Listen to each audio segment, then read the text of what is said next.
Bonsoir ma chère Rayon, aujourd'hui nous allons parler de nutrition et pour cela je vais commencer par lire le début d'une fable de La Fontaine, une fable qui s'appelle Les membres et l'estomac. Alors je lis: Je devais par la royauté avoir commencé mon ouvrage. À la voir d'un certain côté, messer Gaster en est l'image. Gaster c'est le ventre, pour ceux qui ne savent pas. Messer Gaster en est l'image.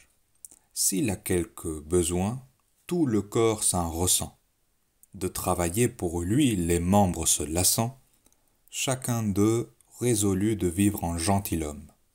Sans rien faire, alléguant l'exemple de Gaster, il faudrait, disent-ils, sans nous qu'il vécût d'air. Nous suons, nous peinons, comme bêtes de somme, et pour qui? Pour lui seul. Nous n'en profitons pas. Notre soin n'aboutit qu'à fournir ses repas. Chaumont, c'est un métier qu'il veut nous faire apprendre. Ainsi dit, ainsi fait. Les mains cessent de prendre, les bras d'agir, les jambes de marcher. Tous dirent à Gaster qu'il en alla chercher. Ce leur fut une erreur dont ils se repentirent.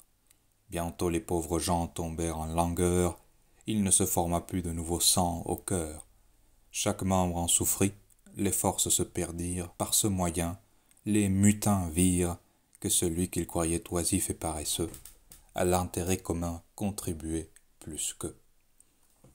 Voilà, la poésie continue, ça parle du roi, de la royauté, et en fait, Jean de La Fontaine compare ici la royauté au ventre, ce qui est quelque chose de très particulier, c'est très curieux, parce que les royalistes d'habitude ne vont jamais, au grand jamais, comparer la royauté à un ventre. Ils vont plutôt la comparer au cerveau, à la tête, à une fonction noble, plus noble du corps, ou perçue comme plus noble.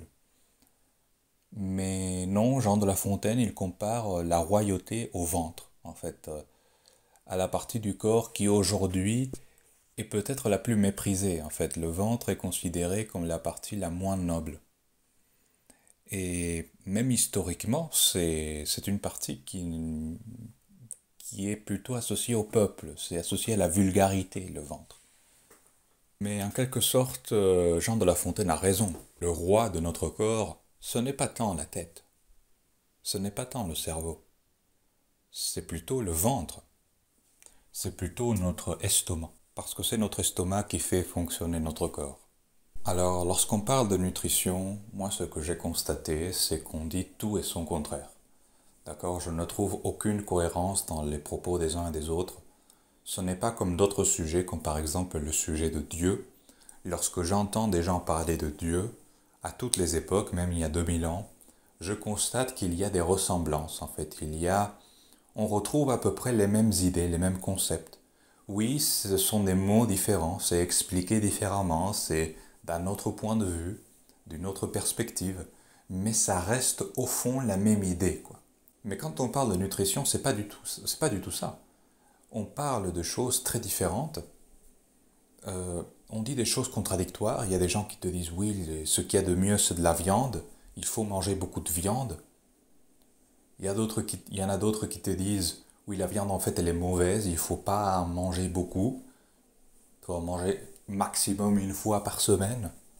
Moi j'ai commencé à me méfier gravement des nutritionnistes et des experts en expertise en général. Les plus jeunes ne seront peut-être pas au courant, mais il y a quelques décennies, on disait dans tous les médias que les œufs étaient en fait mauvais pour la santé, qu'ils étaient mauvais pour le cholestérol et qu'il ne fallait donc pas trop manger des œufs, qu'il fallait se limiter à un par jour ou quelque chose comme ça. Aujourd'hui, c'est plutôt le contraire. Aujourd'hui, on dit les œufs, c'est très bien, c'est excellent pour la santé, il faut en manger beaucoup. Et ça, c'est quelque chose dont j'ai même discuté avec ma famille. J'ai discuté avec eux et on était d'accord. Ils disaient oui, avant, on disait que les œufs, c'était mauvais pour le cholestérol et aujourd'hui, on dit le contraire. C'est curieux, n'est-ce pas? Donc, c'est pas juste moi. Pour ceux qui vont dire oui, mais tu délires, c'est une invention. Non, j'en ai discuté avec ma famille, elle est d'accord. Avec des personnes plus âgées que moi. Donc, quand j'ai vu ça, quand j'ai vu cette contradiction, j'ai commencé à me méfier. Je commençais à me dire, mais finalement, ces experts, ils n'en savent pas tant que ça. L'œuf, c'est quand même un aliment très basique, c'est un aliment de base, et on n'est même pas capable de dire si un œuf est bon pour la santé ou pas. C'est un peu chaud quand même. Niveau d'expertise douteux. Hein. Plus le temps passe, plus je vois des contradictions, des gens se contredire. C'est un peu comme le réchauffement climatique. Avant, c'était le refroidissement climatique. Après, c'était le réchauffement climatique. Maintenant, on dit oui, réchauffement, changement. On n'est pas trop sûr, en fait. Il y a un changement, il y a un truc. Tu m'étonnes, le climat change. C'est un scoop, un énorme scoop découvert par les scientifiques. Le climat change, attention.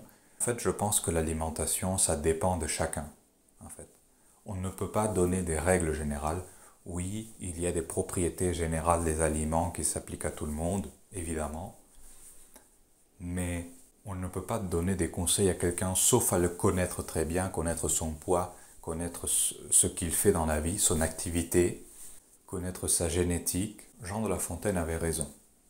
Il faut arrêter d'écouter sa tête quand on parle de nutrition et il faut commencer à écouter son ventre. Le ventre, l'estomac est le roi.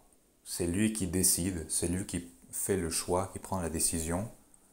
Et la tête, le cerveau n'est qu'un conseiller. Il faut suivre son instinct.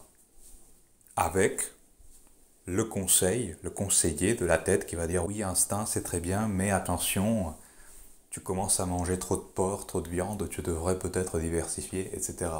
Non mais là tu rigoles là j'espère. Quoi, je rigole? Moi je vais plus suivre hein. Tu vas plus suivre quoi? Bah le frigo il va plus suivre avec toi hein. Pourquoi? 4 steaks. Et alors? Et voilà, c'est tout ce que j'avais à dire pour aujourd'hui. J'espère que vous avez apprécié et je vous dis à la prochaine, mes chers rayons.